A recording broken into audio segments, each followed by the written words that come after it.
Da-da-da-da! Da-da-da-da! Da-da-da-da!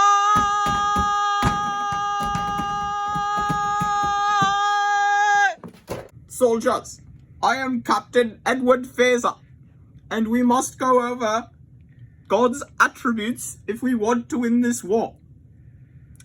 We'll start with unity. Unity means that God does not have parts. We know this because God is purely actual. He does not have any potential. He is simply actual. You also must remember that there cannot possibly be more than one purely actual thing. One would have to be lacking something the other has, but that is impossible because purely actual beings cannot lack anything. So we know that God is unity because he is purely actual.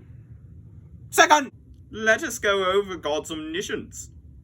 We know he's the cause of all things, and through the principle of proportionate causality, we know that the cause can be found in the effects.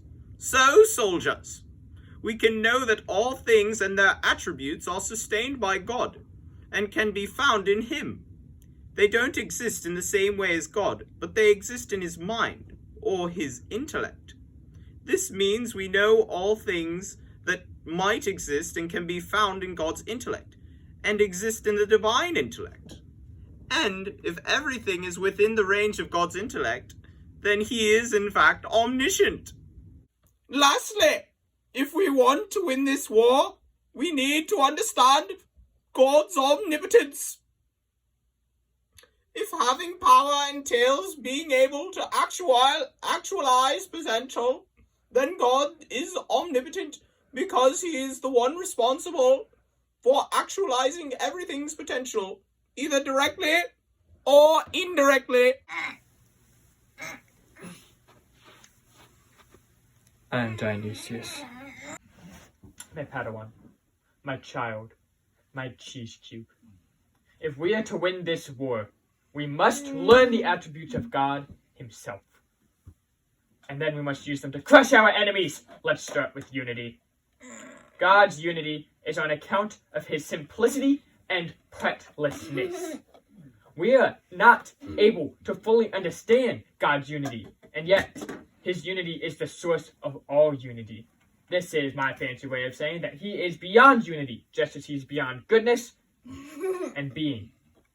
His unity is beyond all smaller unities, such as bodily unities and unities of the soul. It has pure cosmic unity to it.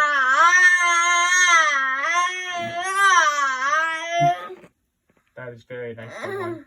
Next, we must learn his omniscience. God knows all. Nothing escapes his knowledge. He is the source and limit of wisdom itself.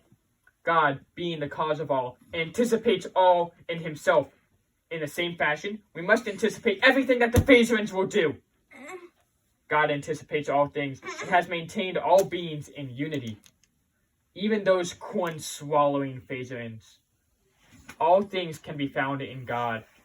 The form of everything is found in him, specifically in his intellect.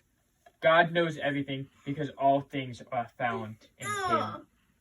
Lastly, and most importantly, young one, we must learn his omnipotence. If we are able to channel this power, we will be unstoppable. I like to use the word almighty. Phaser Fortress is all pathetic-y. God is the foundation of the whole world and holds everything together. He created everything. He actualizes all potentials. And is this not the measure of power? To be able to actualize potentials? He brings everything back to himself. And he does not allow things to fall away and be destroyed. Lastly, he has power over everything. And he controls everything. God is beyond unity! No, God is unity. You are wrong, sir! No, you. He is omnipotent! Yes, he is, actually. Well, I guess we can agree on that. He is omniscient! Yes, actually, he is omniscient, yes.